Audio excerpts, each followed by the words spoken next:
Salam dan bahagia. Halo Bapak dan Ibu guru hebat di Indonesia. Perkenalkan, saya Anis Nurrohmah, calon guru penggerak Angkatan 9 dari SMA Negeri 1 Andong, Kabupaten Boyolali, Provinsi Jawa Tengah. Video yang sedang Bapak Ibu saksikan kali ini merupakan hasil diskusi di ruang kolaborasi modul 1.4 dalam budaya positif. Selamat menyaksikan. Dalam diskusi ini kami berada di kelompok 1. Ada Pak Arif Adi Mononugroho, ada Pak Adi Nurrohman, dan saya sendiri Anis Nurrohmah. Pada 4 kasus yang disajikan dalam LMS, kami memilih kasus yang kedua. Pada kasus kedua, terdapat sebuah kondisi di mana seorang murid terlambat dan menggunakan atribut yang berbeda. Sabrina hari itu bangun terlambat dan terburu-buru sampai di sekolah. Dia pun akhirnya sampai di gerbang sekolah, tapi baru menyadari kalau tidak menggunakan sepatu hitam seperti yang tertera di peraturan sekolah. Di depan pintu kelas, Bapak Lukman memperhatikan sepatu Sabrina yang berwarna coklat. Sabrina berusaha menjelaskan bahwa dia terburu-buru dan salah menggunakan sepatu. Sabrina, kamu sudah tahu kan tentang peraturan warna sepatu saat di sekolah? Saya sudah tahu, Pak. Saya tadi terburu-buru dan salah mengenakan sepatu. Kamu sudah melanggar peraturan sekolah. Kamu salah. Sudah terlambat, salah pula menggunakan warna sepatu. Ayo, segera buka sepatumu kalau tidak bisa mengenakan warna sepatu yang sesuai dengan peraturan sekolah. Saya minta maaf, Pak Lukman. Izinkan saya tetap menggunakan sepatu. Saya janji tidak akan mengulangi lagi. Tidak bisa, kamu telah melanggar peraturan sekolah. Kalau tidak sanggup ambil sepatu di rumah atau diantarkan sepatu ke sekolah, ya sudah. Kamu tidak bersepatu saja seharian di sekolah. Sekarang copot sepatumu dan silakan belajar tanpa sepatu seharian.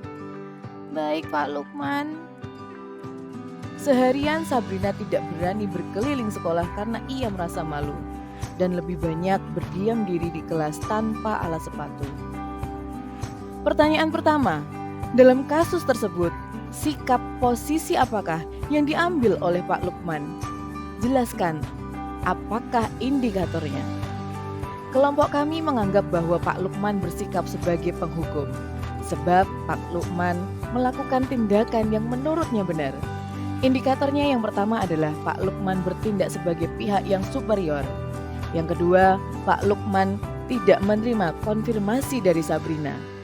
Dan yang ketiga, Pak Lukman memberikan hukuman yang dapat menjatuhkan mental Sabrina.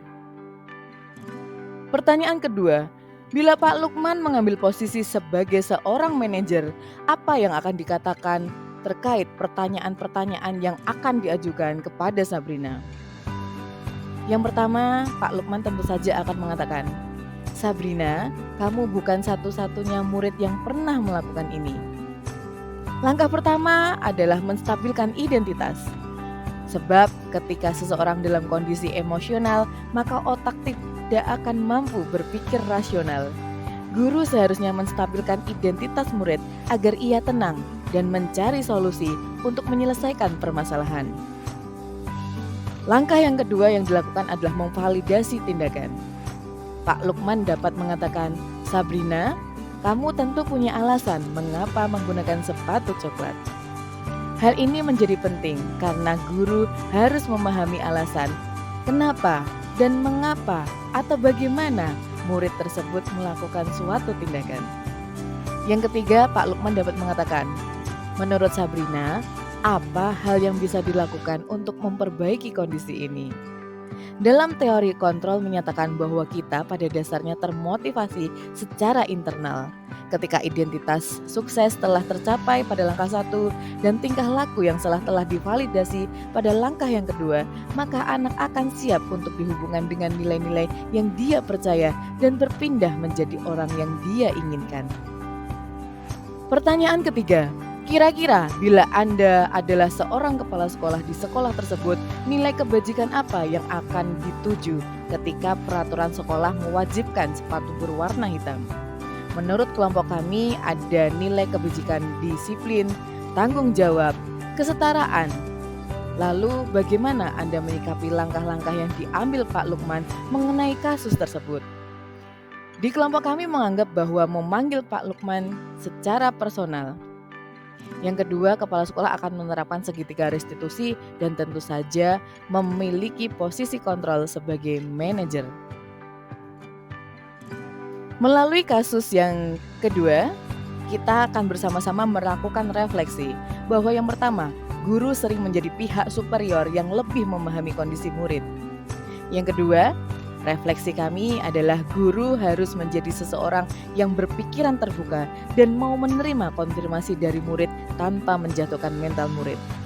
Refleksi yang ketiga, posisi kontrol sebagai penghukum hanya mampu menyelesaikan masalah di awal, namun tidak bisa merubah kondisi murid. Yang keempat, penerapan segitiga restitusi merupakan salah satu cara memanusiakan seseorang dalam menyelesaikan masalah. Terima kasih kepada Bapak dan Ibu guru hebat di Indonesia yang telah menyaksikan video ini. Jangan lupa untuk selalu subscribe, berkomentar positif, dan membagi video ini kepada rekan sejawat.